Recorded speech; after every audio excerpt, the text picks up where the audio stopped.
நடந்த 2 சம்பவத்தினால இந்தியா ஃபுல்லாக அண்ணாமலை அவர்கள் வந்து ட்ரெண்டிங்கில் இருந்தார். அது என்னன்னு பார்க்கறதுக்கு முன்னாடி நம்ம சேனலை சப்ஸ்கிரைப் பண்ணிக்கோங்க. ஃபர்ஸ்ட் ஒன் என்ன அப்படின்னு பார்த்தீங்கன்னா, ராஜ் தாக்கூருக்கும் அண்ணாமலை அவர்களுக்கும் இருக்கிற பிரச்சனை எல்லாருக்கும் தெரியும். இதனால அண்ணாமலையோட சப்போர்ட்டர்ஸ்லாம் வந்து ராஜ் தாக்கூரை ரசமலாய் அப்படின்னு சொல்லி சோசியல் மீடியா ஃபுல்லாக போட்டு அடிச்சுக்கிட்டு இருந்தாங்க. அதே டைமில் மும்பை லோக்கல் எலெக்ஷன் பிரச்சாரத்துக்காக போயிருந்தார்ல அண்ணாமலை, அங்கே யாருக்கு பிரச்சாரம் பண்ணார் அப்படின்னு பார்த்தீங்கன்னா, மும்பை பாஜக இளைஞர் அணி தலைவரான தேஜேந்திர சிங் திவானா அப்படிங்கிறவருக்கு தான் பிரச்சாரம் பண்ணாரு. இவருக்காக பிரச்சாரம் பண்ணிக்கிட்டு இருக்க அந்த இடத்துல தான் மும்பை வந்து மகாராஷ்டிராவுக்கு மட்டும் சொந்தம் இல்லை அப்படிங்கிற மாதிரி ஒரு வார்த்தை யூஸ் பண்ணியிருந்தாரு. தேஜேந்திர சிங் வந்து அவர் போட்டியிட்ட இடத்துல வந்து மிகப்பெரிய அளவில் வெற்றி அவருக்கு கிடைக்குது.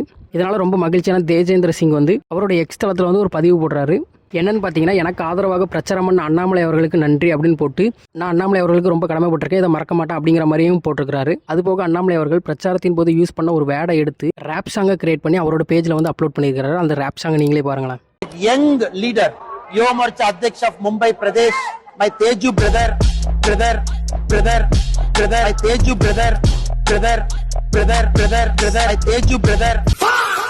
அண்ணாமலை அவர்கள் தமிழ்நாட்டில் ட்ரெண்ட் ஆகிறது ஒன்றும் ஒரு பெரிய விஷயம் இல்லை. மும்பையில் அண்ணாமலை அவர்கள் மிகப்பெரிய அளவில் ட்ரெண்ட் ஆகிறாரு அப்படிங்கிறது எவ்வளோ ஃபாலோவர்ஸ் அண்ணாமலைக்கு இருக்காங்க அப்படிங்கிறத வெளிப்படையாக காட்டுது. அண்ணாமலை அவர்களை பாஜக மாநில தலைவர் பொறுப்பிலிருந்து நீக்கினதுனால அண்ணாமலை அவ்வளோதான், பாஜகவில் இனிமேல் எந்த ஒரு பொறுப்பும் கிடைக்காது அப்படின்னு நினச்சிட்டு இருந்தவங்களுக்கு இப்போ நடந்த இந்த ட்ரெண்டிங்கால பெரிய ஷாக்கிங் இருக்கலாம். அண்ணாமலையை மாநில பொறுப்பிலிருந்து நீக்கின பாஜக அவரை நேஷனல் லெவலில் கொண்டு போகிறாங்க அப்படிங்கிறத நிறைய பேர் சொல்லிட்டு இருந்தாங்க. பட் அது அப்போ புரியல, இப்போ புரியுது.